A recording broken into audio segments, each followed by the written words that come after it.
So, Jimmy Carr has gotten himself in a little bit of trouble, telling some very naughty jokes recently. Not even that recently, to be honest. They've just come out in the past weekend, and it's become a huge thing that's a cultural turning point.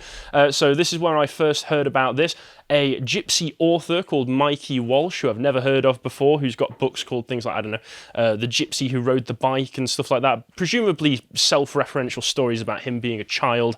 That was attached with this clip, being very offended at a joke that Jimmy Carr said. And just so that we can get the context out of the way, let's play that clip so we can hear what Jimmy said.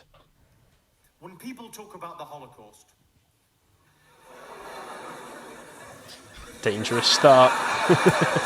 When people talk about the Holocaust, they talk about the tragedy and horror of 6 million Jewish lives being lost to the Nazi war machine. But they never mention the thousands of gypsies that were killed by the Nazis. No one ever wants to talk about that because no one ever wants to talk about the positives. It's a pretty spicy. That is a very spicy joke, and for any law enforcement that's watching, we disavow that entirely. We do. But how long have you been watching Jimmy Carr? I've known about him for probably about 15 years at this point. Yeah. I've seen him on all sorts of shows. He shows up on all of the classic British panel shows. He's been the host of 8 out of 10 Cats for who knows how long. And I think one of the most notorious things about Jimmy Carr that everyone knows is that he's very spicy, very edgy, and he will do it all with the perfect deadpan straight face. Yes. Just like you saw in the clip, his entire shtick really is saying the most offensive things in the most understated and normal way in order to get the laugh from being as offensive as possible. That's how he became famous. Yes. This joke is not out of character, is what I'm saying. Yes, exactly. If we go back, Mikey Walsh, to that original tweet, he says here, I don't know what I should be more gutted or disgusted by here. The kind of racism that us GRT people are forced to live with every day. You heard that right, GRT people. That's still absolutely okay to demonize us and our demise as a joke. Or the reactions of whooping and cheering from the audience. So it was a joke. That's what it was. It was a joke. But it's very interesting. I'd never heard of this before because it's the GRT people, which is very strange because I understand that this guy, Mikey Walsh, is also part of the LGBT community. I believe that he's gay. Just to be clear as well, I suspect that the audience are whooping and cheering because of the extremity of the joke. Absolutely. This is not unusual again for Jimmy Carr. I mean, what would you expect going to Jimmy Carr? You go to expect to be shocked. Yes. And just to put some context behind it as well, the special that this is taken from is literally called Jimmy Carr, His Dark Material. What did you expect? He prefaces a lot of these jokes by saying that these jokes are my career enders. Yeah, well, he even gave a weird trigger warning at the beginning of the special, so if you watched past that point, you know what you're getting into. Yes. Everyone is open ground. But it's very strange to see the Gypsy Romani Traveller people trying to organise themselves into a political lobby. This guy, if he's part of the LGBT, has probably seen how effective it's been for other communities, and they've just decided, well, if we can get some political power from this, let's go ahead with it. And we can see that it is working and drawing a lot of attention to this evil, nasty joke that's been told. So if we move along, the Traveller movement don't like it. Hi Netflix, we ask you to remove Jimmy Carr, His Dark Material from your platform. Once again, what did you expect watching this? Joking about the genocide of an ethnic minority is not funny. It can be. Well, it depends on the joke. It can be if the joke is funny. Yes, it can be. We've got more groups trying to cancel him as well. Basically, everyone's decided to come out of the woodwork and use this as some kind of way to prop themselves up on the cancel culture bandwagon. Looking for clout. Move along. We've got the friends, families, and travellers. The murder of 500,000 Romy and Sinti people is no laughing matter. Until you tell a joke about it. Until you tell a joke about it, and then it can be, but this is putting limits on comedy, which has been happening for years at this point. Leo comes in, Leo says about it himself that people are being censored, and there's a reason that people might find this funny, not justifying the actual atrocities that happen. Well, obviously, but that's why it's a joke. Yes, but the reason that he was able to frame it in the way that he was is because of the fact, John, if you'd like to move to the next link, a study's actually been done. If you just scroll down to page 6 of this, Gypsies and Irish travellers are the most hated group in the UK. I can't help but notice the University of Birmingham is represented by Islamic iconography there. Very interesting. Very interesting. I wonder why that could be. But yeah, they've got on page 6 here, Muslims are the UK's second least liked group after gypsies and Irish travellers. 25.9% of the public feel negative towards Muslims, whereas only gypsies and Irish travellers are viewed more negatively by the British public, with 44.6% of people viewing this group negatively. So almost double the amount of people hate gypsies and Irish travellers. And tangentially, if they're going to connect themselves to it, the Romani travellers as well. Even though they're not the same, are they? Even though they're not the same, no. They're sort of tangentially related, but in the same way that the T doesn't really connect that well to the LGBT. These political groups don't have to make sense. But yeah, there's a reason for that. Probably, which is that in England and the UK and across a lot of Europe as well, we know the kind of issues that gypsies and travellers bring with them. This is not to condone any sort of hateful action towards them. I have gypsies in my own family, and Gareth, you still owe me a bass guitar. Oh, really? Yes. That's the same. I mean, I know. You stole one. Sold it off. Whenever the caravans show up, they always bring trouble with them. All of a sudden, you'll get rowdy people, you'll get a mess, you'll get things being stolen. I know I've got a friend who left a bicycle tied up next to a gypsy caravan, and of course, he comes back after 5 minutes, literally just 5 minutes, and they hadn't stolen it. They had taken all of the nuts and bolts off, stolen those, and left the parts piled up very neatly. Oh my God. So this is the sort of thing. And if you're going to start getting offended at people not liking your people, maybe you need to do some community policing for the behaviour before blaming everybody else for hating the worst parts of your community. But that's just my thoughts there. If we move along, there's been everybody else has decided to jump on this, including Judge Rinder finding Jimmy Carr guilty of wrongthink. Jimmy Carr's joke suggested that the systematic genocide of gypsies during the Holocaust was a good thing, is breathtakingly racist. Yeah, but that's why it's funny, because you don't expect anyone to say that, because it's such an obviously horrible thing to say. I can't believe we have to explain comedy to these people and over and over again. The secret of comedy, Judge, is surprise. You don't expect to hear a thing, and it tickles you, and you end up laughing. Is that the end of your testimony, Mr. Benjamin? I'm afraid it is, yeah. The truly disturbing thing isn't just the gag, it's that on hearing it, instead of leaving, the audience clapped, whooped and cheered in approval. Yes. Once again, we have to explain this. The people, other than maybe those two fat wokeists we saw in the Chappelle audience, people don't go to comedy shows to get offended on purpose. They go with the understanding what's being said on stage are jokes, and the people saying those jokes are probably playing a weird character of themselves. In a way, they kind of do go to these comedy shows to get offended on purpose. Right? I suppose so. In a way that's deliberate. They know that they're going to hear things that are just outrageous that they would never say in their own lives, or in the office or anything like that. And that's what's so funny about it. It's like, look at this ridiculous stuff we're hearing. So yeah, I'm not surprised the audience clapped, because it's the extremity of the joke that they're approving of, not like the implications of each individual joke. Yeah, and let's just do a quick fire round of randos getting annoyed at this and saying that we should cancel Jimmy Carr. So if we move along, we've got this guy, Alfie Best, whose statement here on his Facebook post says, really goes to show what some people think. I have one thing to say, thank you for sharing your views on gypsies, as this spreads hate. And it shows how the world, the abundance of abuse we take as gypsy people. Glad the audience found it funny. Looking forward to meeting this comedian soon at Jimmy Carr. Sounds a bit like a threat, doesn't it?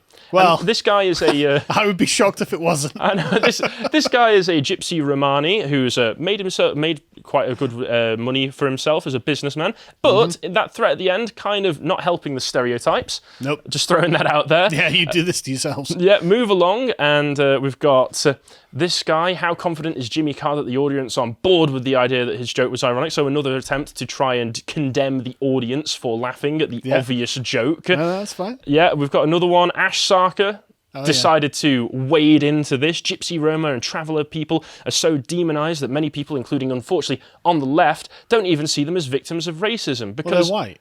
Yeah, they are white. And many of those people on the left might have been victims of gypsies. Can we get Whoopi Goldberg's opinion of this? This is more white-on-white violence, is it? Yeah, and we've got more people. Martin J. Doherty, whoever this guy is, as the SNP lunatic. As the co-chair and as a human being, I'm utterly speechless at this disregard for the horror of the Holocaust and its impact on the gypsy community, a community butchered by the Nazi regime. Netflix care to comment? I hope they don't. I hope their comment is just lol. Yeah, actually, that would be better. Zara Sultana, of course, yeah. wants it taken down. Jimmy Look at Carr's these joke. Islamo leftist infiltrators. Like, oh, you laughed? How dare you? Yeah, this is unacceptable. Yeah. This is unacceptable. I mean, look at the joke. Oh, no, it wasn't a joke, Zara. What it was actually a subtle treatise that Jimmy Carr was advancing that Hitler didn't finish the job. That's really, you got it. It was a joke. You heard the dog whistle, but if you can hear the dog whistle, what does that say about you? Yeah, exactly. Nadia Whittam, Look of what course. she said. Let's go back a second. Oh, yeah. That's what I said. Look what she's saying. Jimmy Carr's joke that a positive of the Holocaust, quote unquote, was the slaughter of 500,000 Gypsy, Roma, and Senati people is disgusting beyond words. Well, you didn't have to go to the show. You don't have to watch it. It's amazing. Netflix has this excellent feature where if you don't like what you're watching, you can just turn it off. Yeah, but the thing is, what's your opinion? I'm disgusted. Yeah, well, I'm disgusted about you too. What do you want? I'm genuinely disgusted about the crap you post on social media. Okay, what now? Disgusting beyond words. What now? We're both disgusted at each other. Brilliant. Speaking of other disgusting people... I call on Netflix to remove this grotesque material. Isn't sitting politicians in this country are demanding censorship of private corporations? A US corporation as well. Yeah, a foreign corporation. I'm not surprised that this communist thinks this way. Yeah. We've got Nadia Whittam. Basically all the usual suspects. Another commo. This is somehow anti-Semitic. I don't think he mentioned Jews at any point, but go on. He said that the murdering of the Jews was bad. Yeah, that's true. That's true. Yeah. So that's anti-Semitic now, somehow. We've got David Lammy. Oh, good. Moulding about it. It's utterly despicable. It was only last week that we commemorated the Holocaust, which makes this even funnier. David Lammy's fat racist opinions. Okay, yeah, I mean, let's just say this. I mean, that's a pointless thing to bring up because the series has been out since December. I think has it? November as well. Literally, this had just been sitting around on Netflix for a few weeks, and then somebody decided to just watch it and get angry at it a few months down the line. So that doesn't even really matter. And if we move along, a supposed friend of Jimmy Carr's, David Baddiel, has decided to try and cancel him as well. It's too, David. If we just click on this, I just want to read this little bit that he's got here out. You can obviously tell a Holocaust joke that is cruel and inhumane and mean-spirited and racist. Oh, thanks, David. Or they've got the permission now. Yeah. Or you could tell one that targets the oppressors, or draws attention to the fundamental evil of it, or shines a light on the humanity of the victims. You could, if I was to just interpret it differently, I could say that's what it was doing. Well, yeah, exactly. That's a great point. But why do I need to tell jokes about, things that are obviously bad?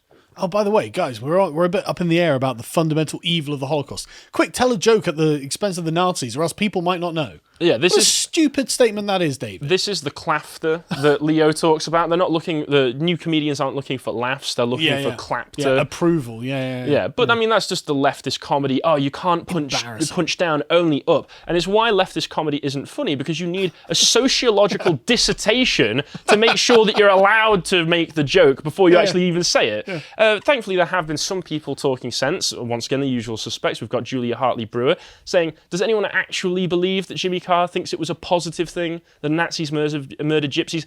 No, of course they don't, and of course he doesn't. It's a joke. It's funny because it's shocking. That's the point of the joke. And but the point is, we're all dancing to their tune now. Right?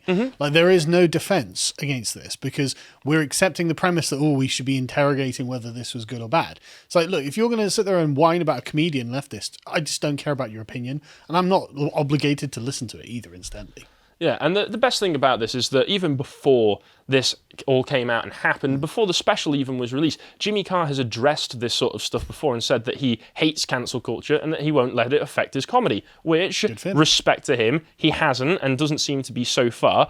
So James Buckley, in this article, claimed a fondness for being offended was killing comedy. Chris Rock said comedians are scared to make a move, and Shaparak Khorsandi said the fear of being cancelled is real and will be the death of stand-up comedy as we know it. So this isn't just Jimmy Carr. Loads of comedians know that this is a problem. Loads of comedians know that this is killing comedy, and the mainstream is just going along with it anyway. Speaking to Lad Bible, to promote the release of his new book. He said, it used to be if you didn't like a comedian that was on telly something, you'd tut and switch the channel. Now you can go on social media and go, this effing guy, I've never liked this guy. I think it's good that everyone's got a voice, but it doesn't mean that just because you don't like it, we should get rid of it. I don't like people being deplatformed. I don't like people being cancelled. I kind of think everyone's got a right to do their thing. If it's not for you, it's not for you, and it's fine. All very reasonable. Very liberal. Yes, I've got a piece at the end of the tour which is called Career Enders, which is a sequence of career-ending jokes. I've got like 15. Potentially any of these jokes could end my career. I wouldn't be surprised if any of those jokes ended up on the front page and caused a problem. So he predicted all of this. You've played right into his hands, you fools. So I kind of do those at the end of the show, and it's a nice build and a nice thing, but that's quite sort of tongue-in-cheek, really, because you go, it's a comedy show, people are cool with this stuff. People that have real problems in the world, they're not fussed about some comedian making a joke, which is an excellent point. And once again, everybody knows that this is a joke. Everybody knows that he's not actually saying it was a positive thing. These people have just latched onto an opportunity to create a political lobbying group through which they can try and gain benefits. That's why this GRT thing has seemingly popped up out of nowhere. I'd never heard of this before. Correct me, of course, if it's been around a bit longer. And also, what's the headline going to be? I always feel like I've been grandfathered in. I've been doing this so long. What's the headline? Jimmy Carr tells offensive joke. Shock. I mean, they're going to struggle saying there's a shock. Another excellent point. And to again, he knows that his entire career is built on just telling offensive jokes. Yeah, and to reinforce That's his that, job. I've got a list here because you can make up lists of Jimmy Carr's most offensive jokes. Go to the next link, please. Yeah, the 11 most controversial jokes Jimmy Carr has ever had. And I'm sure you could get this list going on forever and ever if you wanted. Just as a little hint of some of the ones that we've got in here. So I saw a charity appeal in The Guardian the other day, and it read, little Zuki has to walk 13 miles a day just to fetch water. I couldn't help but think she should move. And why would you become an Islamic fundamentalist suicide bomber on the off chance that you might get 72 virgins when you die? Become a Catholic priest and have them now. That's excellent, but you can see he's just targeting everybody. Yes. That's the whole point. Nobody is off limits and nothing is off. And it's always been like this with Jimmy Carr as well. And this is what I like Jimmy Carr. Yeah, I don't really know anything about his politics, but I respect all of this that he's got going. And unlike Joe Rogan, where we can see the dividing line between someone like Jimmy Carr and sadly what Joe Rogan has done this time, Jimmy Carr has not apologized for it. So, Jimmy showed up as planned for a performance at the Whitley Bay Playhouse near Newcastle and let rip about cancel culture. One heckler in the audience was keen for him to address the disastrous Netflix show, called out, are we going to talk about the Holocaust? Really, you want to right now? A comedy show, great job. Only for Jimmy to respond, we're going to talk about cancel culture, the whole thing. We're going to talk about effing everything, people. Relax.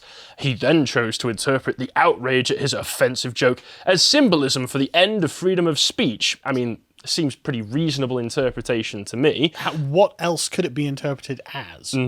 Also adding that the backlash he'd received about LGBT jokes to the mix, he commented, we are speaking, my friends, in the Last Chance Saloon. What I'm saying on stage this evening is barely acceptable now. In 10 years, effing forget about it. You're going to be able to tell your grandchildren about seeing this show tonight. You'll say, I saw a man, and he stood on stage, and he made light of serious issues. We used to call them jokes, and people would laugh.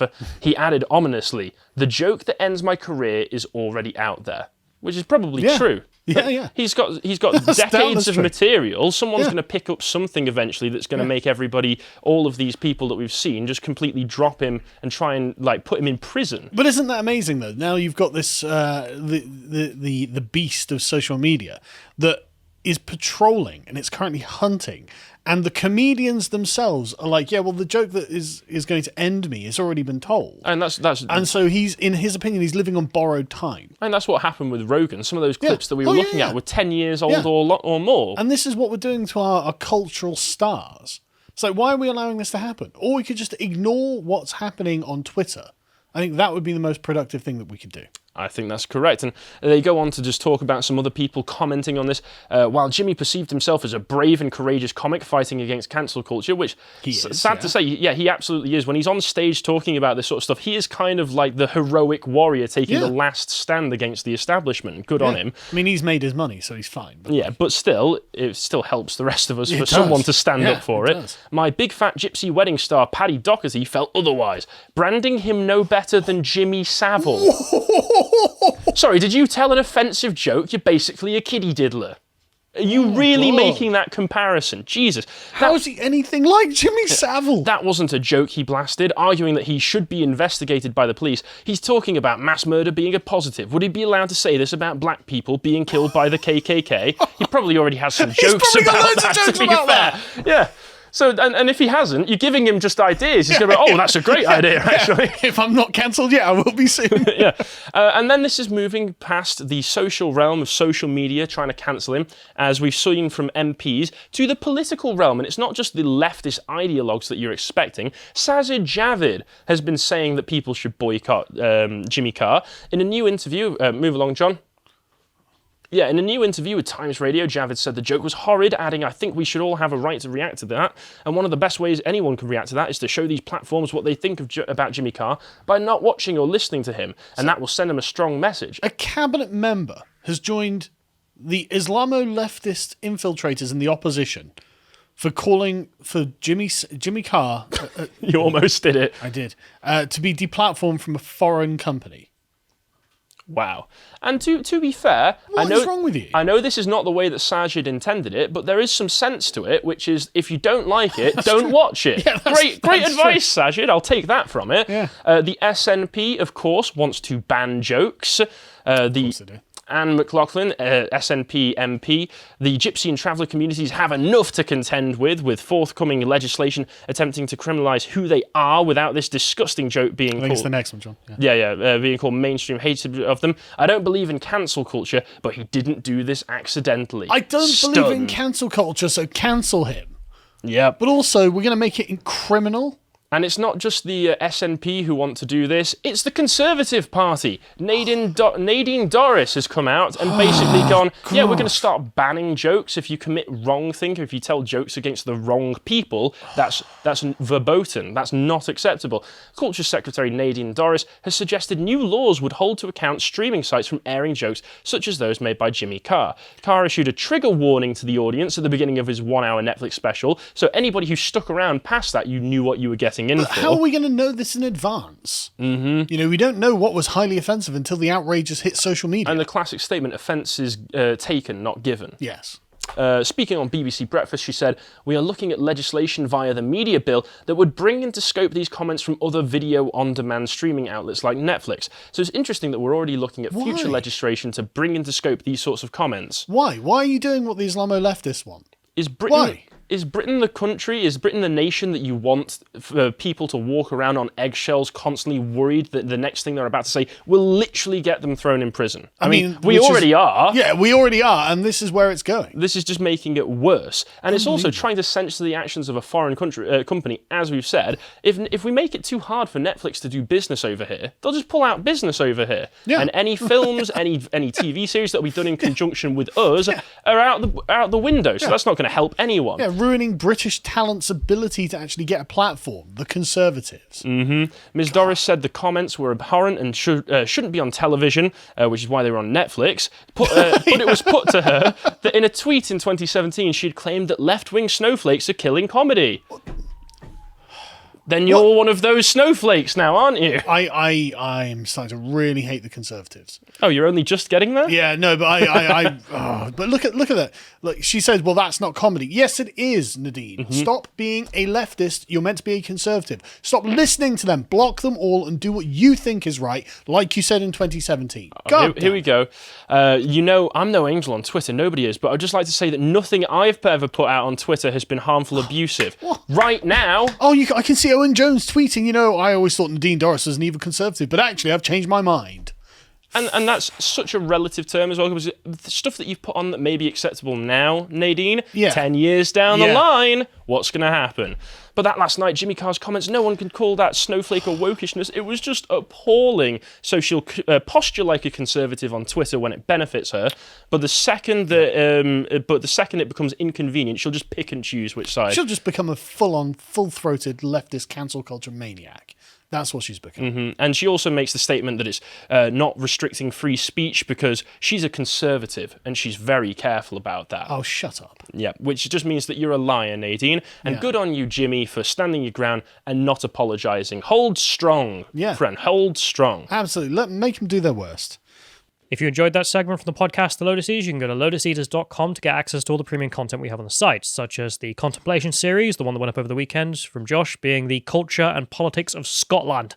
So if you want to find that, go and check that out. And also, if you want to follow Josh, you can follow him on Getter here at @Josh_firm. Thank you and goodbye.